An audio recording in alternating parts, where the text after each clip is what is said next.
Hi, I'm Mike Greiner. I'm a bankruptcy attorney with the Financial Law Group located here in Warren, Michigan. And I'm here to give you an update on what's going on with the Detroit bankruptcy case. As you know, Detroit has filed bankruptcy, Chapter 9, and they've been going through the process of figuring out how they're going to pay their creditors. Well, just last week, they ended up introducing what's called the Plan of Adjustment. Sometimes in other chapters it's called a plan of reorganization, but Chapter 9 usually is referred to as a plan of adjustment. And basically what happens is Kevin Orr, who is the emergency financial manager, put together a plan that basically says this is how the creditors are going to get paid.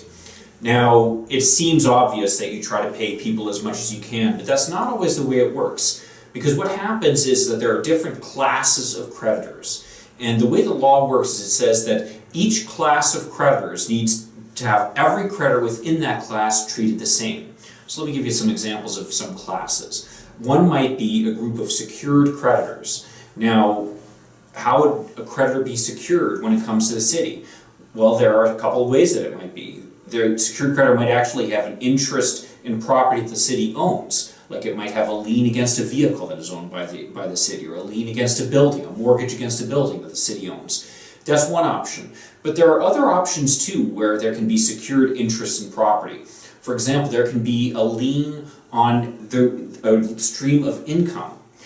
Sounds strange, but you can actually have a setup where that stream of income is devoted to paying this creditor.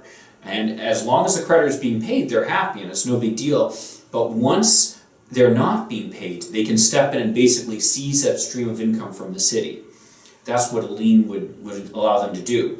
So those creditors obviously need to get paid first, because if the streams of income get cut off from the city, or if certain assets that the city needs to go forward get taken away, then the city's not going to be able to continue with its plan at all. So those creditors usually get paid first. They would comprise a class of their own, or potentially several classes, and they'd probably get paid one way or another, but generally speaking would get paid in full, at least up to the value of the asset that they have security in. That's one example. Another example would be the general unsecured creditors. Now that would be everybody who has an interest in any way, shape, or form against the city. You know, it could be a vendor who had sold something to the city on credit and is owed for what they sold to the city.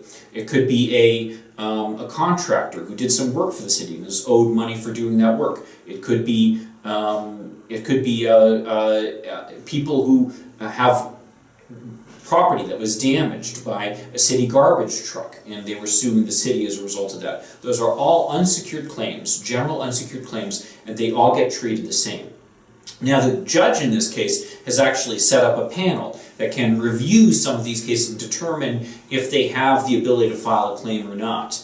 That process always has the potential for an appeal to the court itself, but it kind of streamlines the process a little bit. But the bottom line is that these creditors all are going to get treated the same, and generally speaking what they're going to get is pennies on the dollar of what they're owed, and oftentimes over a period of time. So these creditors are really the ones who generally speaking are going to end up with the least. Somewhere in the middle would be people like the employees, where they have their pension funds. A lot has been made of the fact that there's a guarantee supposedly in the state constitution that guarantees the pensions of the city employees. Well, I actually looked at that provision in the state constitution. I can tell you that provision is very far from any kind of guarantee on the part of the city. All that provision says is that type of obligation is a very high priority for the city. It doesn't say that the state's going to step in and take responsibility for it. It doesn't say that it can't be changed as a result of a ruling of a bankruptcy court. All it says is that this is a high priority item for the city to pay. Nobody's going to argue with that. So the bottom line is, I think that it's fair to say that pensions will be impacted one way, shape, or form. The only thing that would stand in the way of that happening, I think, is if the state itself were to step in and make those pensions whole, which is very hard to imagine that the state would do that. They might help a little bit, but to make the pensions completely whole would really be a bad precedent, considering the fact that there are other cities in the state of Michigan that are having financial problems too.